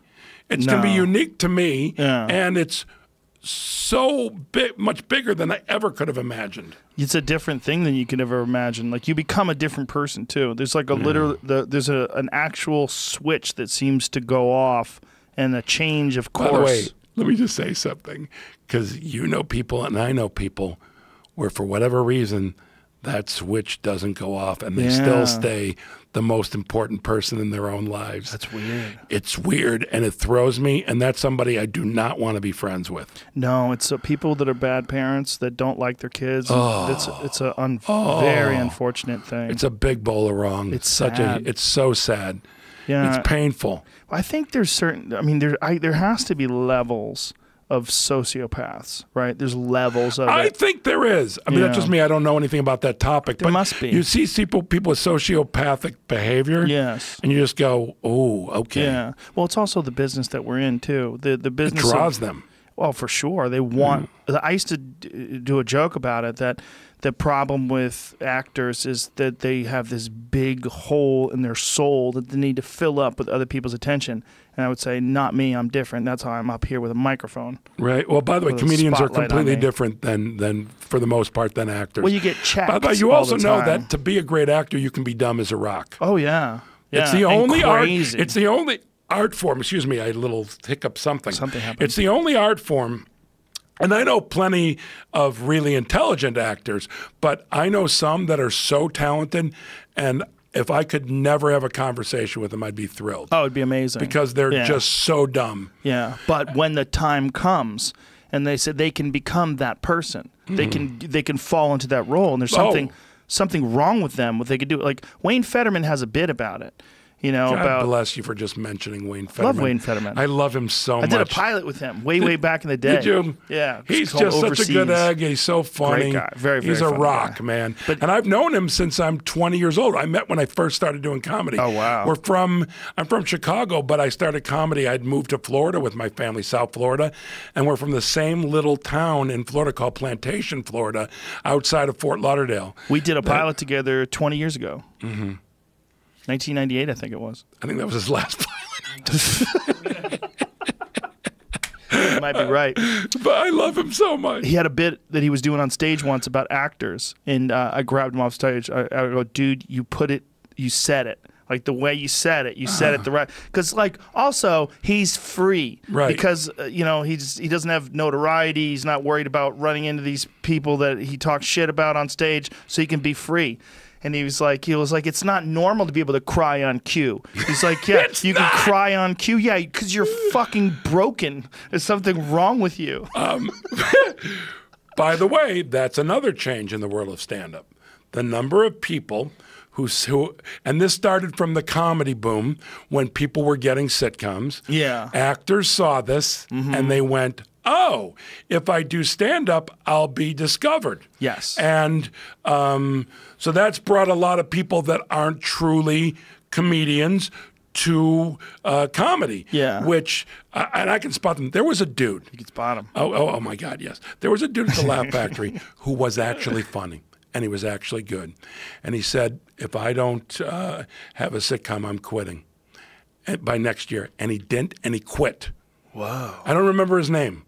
Otherwise, I'd tell you off there. I'll talk to you about it. That's unfortunate. No, but the point being is that if you're really a comedian, it is so part of your DNA. It is so part of who, it's like, it's not who I am. No, comedians, it's part of who we are. Yeah. On a deep, deep level. The passion and caring that comedians truly have for comedy. And that's why I look at other comedians as my brothers and sisters. Yeah. So if you're dealing with ego, if you're dealing with, you're an actor, you're trying to get famous, if you're dealing with the competition, I got no part of you. Yeah. When you look at me and you go, Jeff Garlin has no choice but to be a comedian, then you're thinking on the same wavelength as me, because I have no choice. I have to be a comedian. Yeah, some people get very, very resentful of those actors. Like, well, I don't get resentful of them, and there's plenty of room. And I remember some famous actors trying stand-up. Nothing wrong with trying it in the '80s. Like I remember, what's her name? She was Sean Young. Is that her name? Oh yeah. Yeah, she was coming into the Improv, and I remember she was doing stand-up. Well, but see, hers was full of shit. So I was like, I was the only one there who didn't help her. Everyone bent over backwards, but she wasn't sincere, and she did it for 5 minutes. But they like being around a famous woman who's beautiful. Yeah. But the point being is that people forgot about her. Anyone can do whatever they want, but do me a favor. If you're going down that path, don't screw me with your negative shit. She's an interesting case. I read a whole article about her and fame and her struggles with it, and people forget she was in the original Blade Runner. She was a phenomenal actress and so beautiful, stunning, yeah, but so good too. I mean, just so able to absorb the role. She probably was a very intelligent woman, and there were flaws in her life and flaws in being an actress. And by the way, being in the public eye is not, especially now with social media, is the opposite of a walk in the park. I am not entitled to any privacy.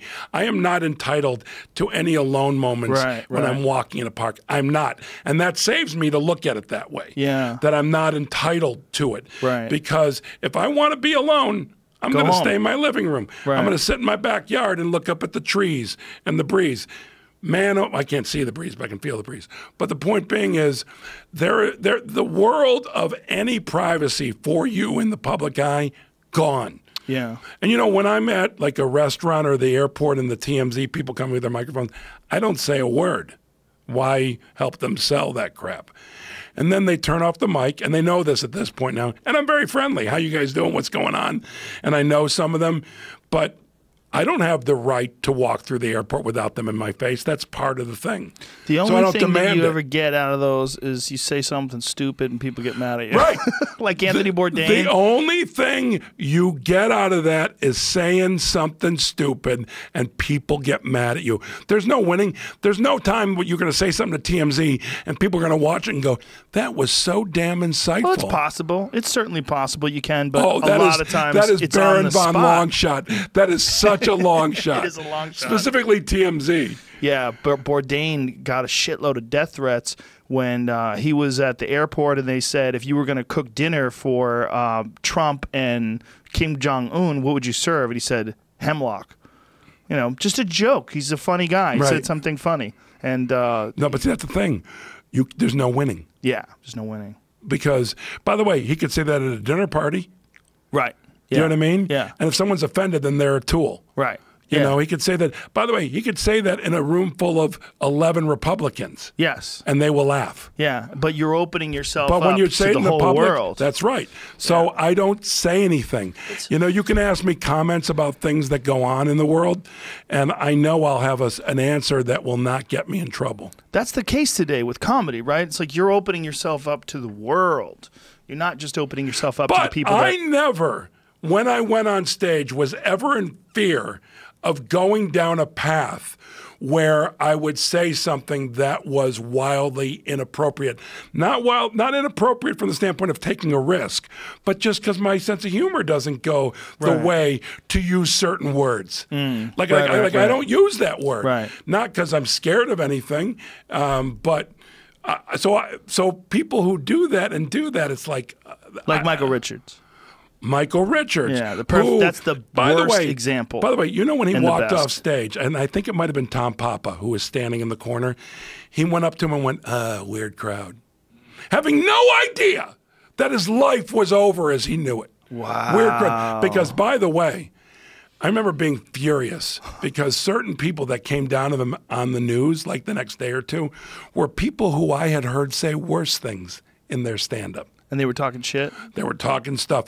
It's like when someone's swimming in a river of shit, you don't throw shit on them. I agree. Let them Yeah. swim in their shit. Have a good Yeah. time. Yeah. You chose to get in the shit pool, you know, but I'm not going to throw shit in Well, there. that's It's loaded with shit. How I felt with Roseanne. You know, when this Roseanne By the thing way, went down. do you need to say anything else except she really needs some sort of help and support? Yes. Not like, oh, she's a Nazi or oh, Right. she's a horrible person. No. She needs help. Yeah, she... And that's the whole thing. Why do I need to do? All right, when Harvey Weinstein or any of these fuckers come out, I don't have a Twitter account because I also know, just like TMZ, how long till I say something that pisses somebody off. Right. But there are people, and I'm not saying their names, I don't want to get into a thing, who will come out and go, gentlemen, that's not the way to behave. Or, you know what I mean? Like, Right. really, do I need to say rape is bad? Right. Do I need to say calling a successful, accomplished black woman something bad is bad? No, you don't need my comment. All these people on Twitter think their comment's necessary. Oh, I need to add into this. I need to be part of this dialogue. No. Well, it's virtue signaling. You know, it's letting everybody know that I'm You're on the right virtuous. side of I'm this. on the right side. It's a bunch of crap. Well, there was a I guy want who people was to angry. assume that I'm making the right choice. I want people to assume, because they're not going to hear what my choice is. There was a guy who was a journalist who was angry, and he was saying that the lack of blowback from other comedians about Louis C.K., that they weren't screaming at how horrible this is, speaks volumes. And I was like, You know look, what man, speaks that volumes? is You don't know nothing- what you're talking about. Yeah. That's what speaks volumes about this dude. He doesn't know what he's talking about. By the way, should anyone disrespect a woman? To my knowledge, never. Should anyone be sexually forward in a woman in an inappropriate way? No. Do I need to say that? Excuse me No, for yelling. right. You Do I don't. need to come No. out and say this is wrong? No. But this, I'm telling you, this was within No, it's 5 wrong. days I know. of the No, thing. I know. It's 5 wrong. days of it coming out, of him No. admitting that he did it. Right. The whole thing was crazy. Like, No. this guy was accusing all of these other comedians of being pieces of shit because they are not Wrong. they're not You don't adamantly. need, you don't need my opinion on Condemnation. something. Of something. Yeah. If someone's swimming in a river of shit, Right. I do not need to throw shit in that Well, river. it's like, what are your requirements as a person when something happens? If there's a mass shooting, do I need to stand up and say that that was a bad thing? Right? No. No, it's obvious that was a bad No. thing. I don't know. Why do I need to comment on everything that Why happens? do I need to comment? And if that's the case, like, And is look, there an action I can do to help? right, or is it just commenting, which Right. does nothing? Nothing. Nothing. Oh, really? You're letting us know? That's what I'm saying. These certain individuals, and I'm thinking of two in particular who I know and like both of them. Do you three mimic of them. who they are? Three of them, actually. Can you One I just- don't know as well. No, but I'll tell you afterwards. Okay.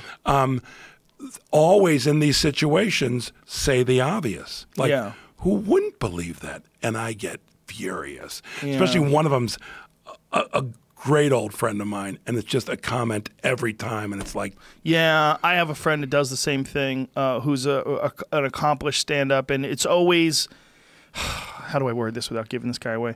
It's always about anything that has anything to do with women.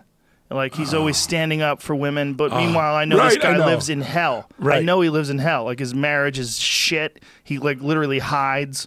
Like, he's in hell. He's in hell. His wife's a monster. it's amazing. It's amazing, though. By the way, isn't it amazing, though? It is. Yeah. It's just like they By the just almost like he's like hoping way, like when I the will have divorce comes like down the line, which is definitely going to come, like at least he'll I have will have established himself irreverent as like a really good conversations. guy. I will have irreverent conversations with my friends, drinking coffee, hanging out. Sometimes I even talk too loud in a coffee shop. Hey, he's talking shit. You're having fun. But I will. I'm not. By the way, here's another one. You know, the worst possible things you could ever hear: comedians at a funeral. Especially if a comedian dies, what comedians are saying to one another. Oh, for sure. It is stuff that would be unforgiven. Unforgiven, but it's just the way we deal with grief in those situations. Well, it's also the inappropriate thing at that time is very funny to someone like you or I. Like, very, very funny. I was sitting right next to Dave Foley, and we went to the Emmys, and Phil Hartman had just been murdered, and he was nominated for an Emmy, and he lost to this guy from Frasier. And Dave looks over at me, and he goes, "What the fuck does the guy have to do to win?" That's great. And we're like crying, sad, we're drinking, and we're just so bummed out at his death. Right. And then Dave says that, and he says it with like a total straight face. What the fuck does this guy have to do to win? And I'm like, That's so fun. No, that's really funny. because in the moment it was just But we say perfect. the most inappropriate things in tragic moments To make each other laugh. To make each other laugh. But I'm not going to say them on my Twitter. I'm not going to say them to other people. No. By the way, anytime I have ever tried something sort of inside with someone not on the inside in terms of comedy, it has been a Disaster. every time. How about I'm your- telling you, I'm talking about even privately, like with at a party or something. Or It's worse, like, oh. what about with your kids' parent, your Oh, by the kids' way, friends' by the way, parents? By the way, the biggest fights with my wife, I look back over the years, are when we either went to the principal, we went to have the meeting, we went to the open house. Yes. Something I said. Yes. I never left there unscathed. The only one that she couldn't get that mad at me for was I convinced our tour of a school that the building was haunted. That was the only time where she went, that was kind of funny, but you freaked everybody out, including the school officials. So Yeah, inappropriate. You're inappropriate, Jeff Garlin. I am a big ball of inappropriate. You have to be. But it's sort But of how we that's- get through life. We, meaning Yes. comedians. Well- and the thing is, we're wired alike. We share, I'm not going to say DNA. Yes. But we share something. We're a brotherhood and sisterhood. We're together. So I remember coming off stage. This is like a classic one. Coming off stage at Caroline's, doing a benefit. No, not coming off stage, waiting to go on stage. Colin's on stage, Colin Quinn, and he's fucking eating it. And I'm thinking this crowd sucks, fuck them, but I'm going to go do my best. It's a benefit. Some guy comes up to me and he says, "I can't wait till you go up." I go, "Thanks." He goes, "This guy, I can't." I go, "Just know you're talking about my brother. My brother is standing up there doing that. You're not complimenting me if you're fucking with my brother." That's what I told him, because it's the truth. Right. We are together. We experience Yeah. something. But that's what I'm saying. there's a uniqueness and a specialness, and not everybody is part of that.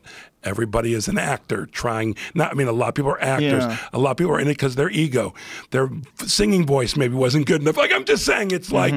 And by the way, the people that I have problems with almost never are true comedians.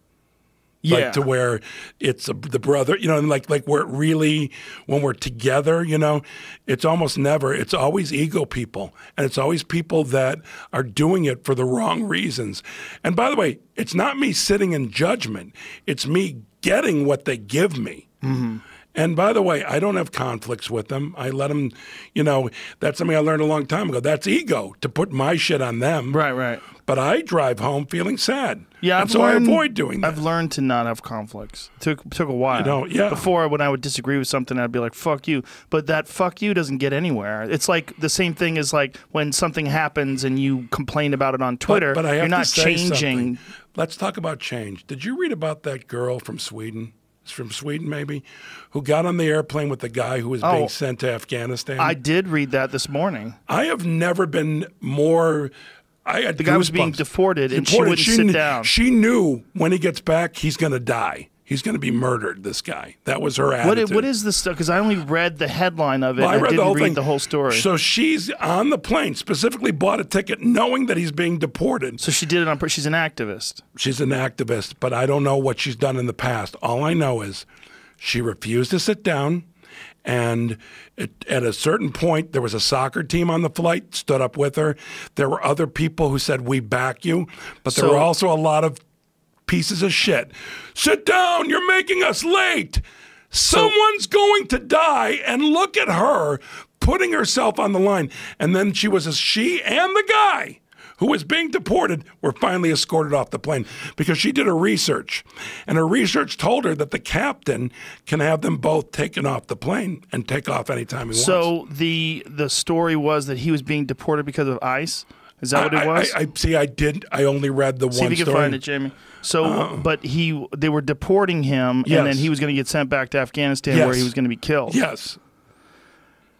We live in a weird time when it comes to this. We live in a weird time. There was a story I was reading about some woman who was devastated because her daughter-in-law was being deported, and she was a Trump supporter. And her daughter-in-law was she'd been in the United States her whole life, and being deported, and just couldn't believe it. Came over here as an infant, that kind of thing. When you're an illegal alien, no one gives a fuck if you've been here for 30 years, you've only been alive for 32. They don't get it. You get sent back, and that's a disgrace. It really is a disgrace. No, it's a horrible thing. And so, people are like, well, why don't you just fucking try to get your citizenship? This young girl, believing so strongly that she bought a ticket, got on the plane, and then wouldn't sit down. But what happens now, though? What if the guy still gets sent back and he still gets killed? But she still she did something. She did something, and maybe he won't. Yeah, you don't know. But that's more than just her putting on her Twitter account, this is not right. People being deported. This is someone actually doing something. Yeah, it's hard doing to do. something that doesn't injure somebody else. And it can inconveniences people, but nothing more than that. What if you had a layover, though? You had a big gig. What if I had a layover? Yeah, it was a huge gig. I'm on her side. Oh, come on, I know man. that from the get-go. What if you had a sold-out crowd? No, I don't care. Filming a Netflix special? No. Are you going to film a special? I am, next spring. So when you do After I'm done with the Goldbergs and Curb, I'm going to do a Netflix special. So a year from now, essentially, somewhere in the range. What is it at now? It's summer. Oh, less than a year from now. So when you do that, will you change your approach? Will you have an outline like you do on Curb and like roughly know what you're going to talk about? I have stories and things I've been telling on stage that have been coming out of me. So I will tell all those, but I'm doing 3 different locations here in LA and 3 different shows. So you're going to film it here? I'm filming it here, 3 shows. I'm not doing a big theater.